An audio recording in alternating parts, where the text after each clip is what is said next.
We all have this basic desire, don't we? To feel like we're in charge of our own lives. Yeah, definitely. To understand our place, our world. Exactly, like wanting to be the ruler of your own little kingdom inside. Mhm.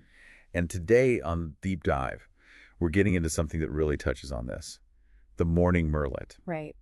Our mission really is to kind of break down what might seem complex and just pull out the core insights, about self-sovereignty, who we are, what we might be entitled to. Yeah, getting the key takeaways. Think of it as like the cheat sheet to some pretty deep ideas. And it's interesting how this desire for control, for self-rule, shows up in the Murli. It's all through a spiritual lens, focusing on, well, inner awareness and this connection to a figure they call the Father. So we're going to explore those main ideas: sovereignty, identity, inheritance. Yeah. See what comes out. Exactly. What are the sort of fundamental truths being presented there? Okay, so straight off, there's this idea of the tilak. Now, we might know a tilak as, a mark on the forehead.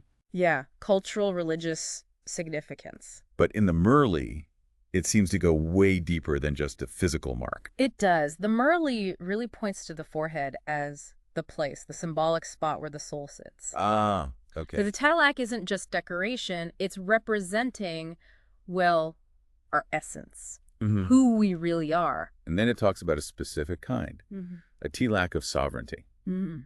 Linking back to what we said about ruling our own kingdom, this tilak seems to embody that inner power, that self-rule. It's that inner authority, right? Right. But here's what's really interesting. This tilak of sovereignty, it's not just like given to you. No. The Murli says you earn it through study and following something called Sriman. Which is basically divine guidance. So it's about engaging with the teachings, actually putting them into practice. That's how you get this inner mastery. Exactly. It really stresses your own agency, your own role. It's not passive. No waiting around. You're actively on a journey, guided by these ideas, which, brings up the question, what understanding of ourselves do we need to even start down this path? Yeah, good point.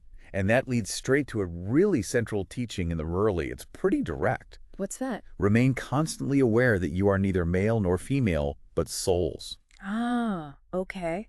That's a fundamental shift. It is. But why that specific instruction? What's the point of seeing ourselves that way? Well, the Murli explains it helps us detach from, it uses the term, the awareness of Ravan's devilish things. Ravan, so like negative influences, Yeah. vices, ego. Kind of, yeah. Think of it as representing those things. By identifying as a soul, you're sort of rising above the temporary physical stuff, the labels. Very female, whatever. Right, and connecting with something more fundamental, more pure inside. So looking past the surface to this deeper spiritual identity. And this connects to inheritance, doesn't it? It does. The Murli talks about inheriting from the senior father, Shiv Baba, through the junior father, Brahma. What's that about? That sets up a kind of structure in the teachings. Shiv Baba is presented as the ultimate source, the supreme. The senior father. Yeah. And Brahma is like the instrument, the guide, the junior father, through whom we can access this spiritual inheritance. Okay, so what is this inheritance then? What are we inheriting? The big goal, the ultimate aim, is an inheritance of heaven. Heaven, okay. And becoming emperors and empresses of the sun and moon dynasties. It's a vision of a very elevated state, full of light, authority. Wow. And that studying we mentioned earlier, that act is directly linked to giving yourself this tilak of sovereignty. Exactly. The process of taking in these teachings, internalizing them, that's what makes you worthy, what qualifies you for this inheritance. It really puts a responsibility on us, doesn't it? Completely. It's your effort, your focus on understanding that paves the way. It's not just going to happen. But the Murli also talks about where things are now, humanity's current state. And it sounds pretty different from heaven. Yeah, it's a stark contrast. It calls the world now a river of poison. It even mentions things like not having enough to eat. And it contrasts this with a pastime, farat. Which was the kingdom of us souls. Right. A time of plenty, of virtue. So the idea is we've fallen from that, declined somehow. That's the sense you get.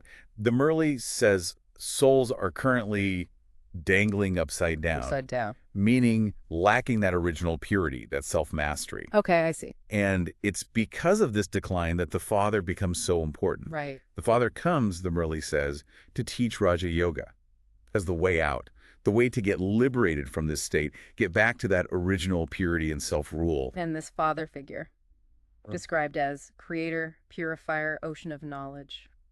Powerful terms. Very.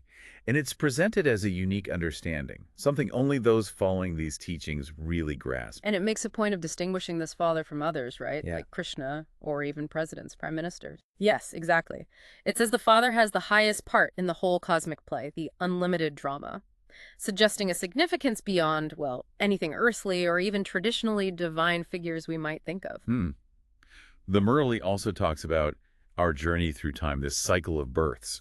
Right, the 84 births. Each soul goes through this cycle. But it also points out that most people are confused about this. Yeah, it contrasts the 84 births idea with a common belief in, like, 8.4 million births. Oh, wow. Big difference. Huge, and a much, much longer cycle time. The Murli suggests this confusion represents, well, total darkness about the soul's actual journey. And does this relate to burning Ravan's effigy, that tradition? It does. The Murli suggests that people often do that without really understanding who or what Ravan represents or how that concept fits into different ages or cycles. So the implication is these teachings offer a clearer picture, a more accurate understanding of these symbols and cycles. That's the idea, a more insightful perspective. And the main path to getting this understanding, this clarity, is Raja Yoga. Which the Father teaches specifically to reclaim that self-sovereignty we talked about. Precisely. And it's important, isn't it, that the Murli clarifies Sri Krishna's role. He's not the Father. Right. That's a key distinction it makes. Krishna is seen as a very significant soul, a prominent child within the spiritual family, but not the Supreme Father Finch himself. Okay, so there's a specific lineage, a specific understanding of these figures. Yes. And then it describes how souls come from up above, play their parts in the drama, leave one body, take another. This continuous cycle. So putting it all together, what's the main thing the Father tells us to do, the core practice? It's actually very simple at its core. Simply remember the Father and your inheritance. Just remember. Well, that remembrance is key. The Murli says that remembering the Father actually purifies you. It kind of burns away past negative karma or sins. But it can't just be passive thought, can it? There's effort involved, too. Oh, definitely. It stresses effort. Setting aside specific time for remembrance, attending class, engaging with the knowledge. So remembrance plus active learning and practice. Exactly. And the Murli presents this moment right now as this incredible opportunity.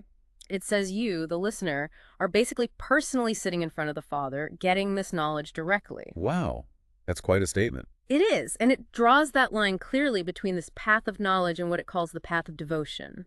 Saying this knowledge for salvation comes from the Father, the ocean of knowledge. Right, then it gives that historical view again, saying the Father made humanity wealthy and pure with double crowns about 5,000 years ago. Double crowns, purity and sovereignty. Likely, yes.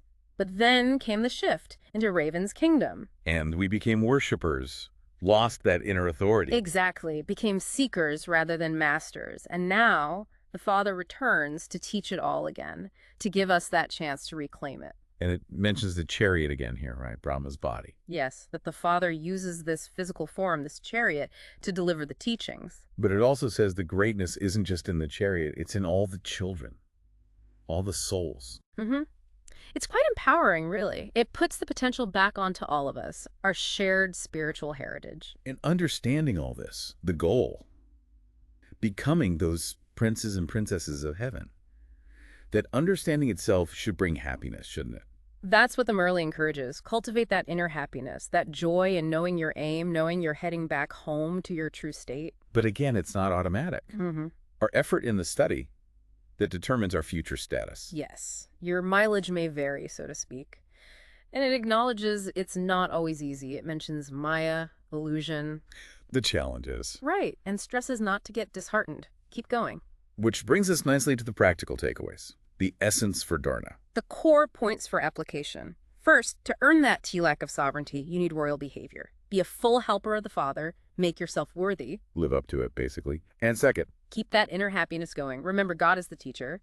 Yeah. And just persevere. Don't get discouraged by setbacks. Really practical advice there. Then there's a blessing. Yes, an empowering thought. Become a master creator. Master creator. Meaning, use your power as a soul to direct your own inner world, your mind, intellect, and sanskars, your tendencies. Make them cooperate. So the soul is the director, the caravanar. And the mind, intellect, sanskars are the actors, the karanar. The blessing is about staying aware of your role as the master, guiding these inner powers in your physical actions too. I like that. Master creator. Then a slogan. A short reminder. To claim a right to the blessing of receiving aviac sustenance, be straightforward. Aviac sustenance. Subtle spiritual nourishment. Exactly. And the key is being straightforward, honest, clear. Got it. And finally, the aviac signal. More guidance. Yes, for inner transformation, adopt the personality, the manner of spiritual royalty and purity. Okay. And purity here isn't just one thing, is it? No, it's broad. The Murli clarifies it includes renouncing anger and all its related negativity, the great evil spirits, and even their progeny, the smaller vices. So it's much more than just celibacy, though that's foundational. It's a whole mindset of letting go of negativity. A holistic purity. That's key to embodying that spiritual royalty. Wow. Okay, so wrapping up this deep dive, we've covered a lot. This whole idea of being souls, the spiritual inheritance, that tilak of sovereignty. The view of the world now, the path of Raja Yoga. It really offers a unique way to look at ourselves and the world, doesn't it? It really does. A framework for understanding who we are, our journey, and this potential for, well, self-mastery through knowledge and practice. And it leaves you with a pretty powerful thought, I think. Yeah. Like, what would it actually feel like to really see yourself, not just as, this body with its day-to-day stuff, but as a soul with this potential for ultimate inner control, that sovereignty. How would that change things? Right. How might seeing yourself that way, instead of just through external labels or roles, actually shift how you interact with people, your whole outlook? That's definitely something to sit with, to reflect on. Yeah. It's a different perspective to carry forward. Absolutely. This look into the morning Murli gives a glimpse into a very specific, thoughtful, spiritual path. We'd encourage you, if it resonates, to maybe explore it further on your own. For sure, the journey of learning, Yeah. of self-discovery, it keeps going, doesn't it? Oh,